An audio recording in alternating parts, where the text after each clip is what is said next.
Hi friends, welcome to Senthur kitchen. இன்றைக்கி நம்ம கிச்சனில் ரொம்ப சிம்பிளாக பண்ணக்கூடிய, அதே வழியில் குயிக்காக பண்ணக்கூடிய ஒரு சட்னி ரெசிபி தான் பார்க்க போகிறோம். இது இட்லி தோசைக்கெல்லாம் ஒரு பர்ஃபெக்டான காம்பினேஷனாக இருக்கும். குயிக்காக ரெடி பண்ணாலும் டேஸ்ட்டில் ரொம்பவே சூப்பராக இருக்கக்கூடிய இந்த சட்னியை நம்ம இன்றைக்கி கிச்சனில் ரெடி பண்ணிக்கலாம். அதுக்கு முன்னாடி என்னோடய சேனலை சப்ஸ்கிரைப் பண்ணாதவங்க சப்ஸ்கிரைப் பண்ணிக்கோங்க, கூடவே பெல் ஐக்கானை கிளிக் பண்ணிக்கோங்க. வாங்க இப்போ இந்த ஈஸியான சட்னியை நம்ம ரெடி பண்ணிக்கலாம். 2 ஸ்பூன் எண்ணெய் சேர்த்துக்குங்க. எண்ணெய் சூடானதும் 6லேருந்து ஒரு 8 வரமிளகாய் சேர்த்து வறுத்து எடுத்துக்குங்க. வரமிளகாய் உங்கள் காரத்துக்கு ஏற்ற மாதிரி நீங்கள் சேர்த்துக்குங்க. நான் இன்றைக்கி 8 மிளகாய் சேர்த்துருக்கேன். 1/4 கிலோ தக்காளிக்கு 8 மிளகாய் சேர்த்துருக்கேன். நீங்கள் எடுக்கிற தக்காளிக்கு ஏற்ற மாதிரி மிளகாயை சேர்த்து நல்லா கலர் மாறாமல் வறுத்து எடுத்துக்குங்க. இந்த மாதிரி கரிஞ்சிடாமல் வரணும். இப்போ நம்ம இதை ஒரு மிக்ஸி ஜாரில் மாற்றிக்கலாம். அதே எண்ணெயில் ஒரு 7-8 பூண்டு பற்களை சேர்த்துக்குங்க. கூடவே ஒரு துண்டு இஞ்சி சேர்த்துக்குங்க. இதை நல்லா கலர் சேஞ்ச் ஆகுதுனையும் வதக்கி விட்டுருங்க. இந்த மாதிரி கலர் சேஞ்ச் ஆனதுக்கப்புறம் நம்ம தக்காளி சேர்த்துக்கலாம்.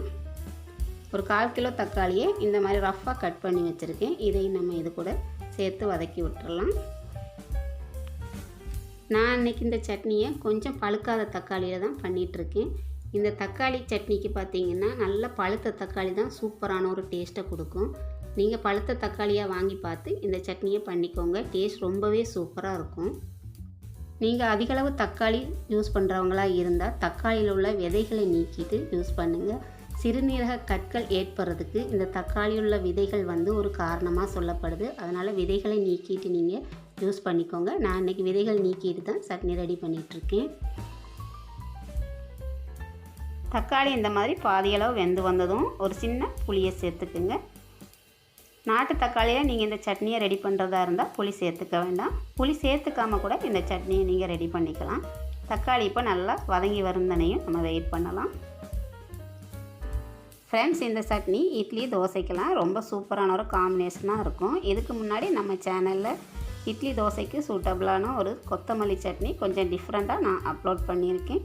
கூடவே ஒரு பூண்டு சட்னியும் நான் அப்லோட் பண்ணியிருக்கேன். விருப்பப்பட்டால் ப்ளேலிஸ்ட்டில் நீங்கள் அதை பார்த்துக்கலாம். நம்ம சேர்த்துருந்தா எண்ணெயெல்லாம் இந்த மாதிரி பிரிஞ்சு வந்திருக்கு பாருங்கள். தக்காளி இந்த மாதிரி நல்லா வதங்கி வரணும்.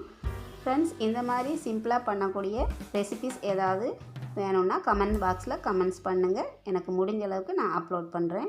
இப்போ நம்ம தேவையான உப்பை சேர்த்து நல்லா மிக்ஸ் பண்ணி விட்டுறலாம். மிக்ஸ் பண்ணி இதை நல்லா ஆற வச்சு நம்ம அரைச்சி எடுத்துக்கலாம். தக்காளி இந்த மாதிரி நல்லா ஆறி வந்துருச்சு. இப்போ நம்ம வறுத்த வத்தலோடு சேர்த்து இதை அரைச்சிக்கலாம். இந்த மாதிரி நல்லா நைஸாக அரைச்சி எடுத்துக்குங்க. தண்ணி எதுவும் சேர்க்காமல் அரைச்சிக்குங்க.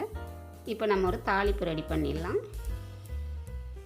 நம்ம வழக்கமாக பண்ணுற தாளிப்பு தாங்க. கடுகு, உளுத்தம்பருப்பு, வத்தல், கறிவேப்பிலை சேர்த்து இந்த மாதிரி ஒரு சிம்பிளான தாளிப்பு பண்ணி நம்ம சட்னியில் சேர்த்துக்கலாம்.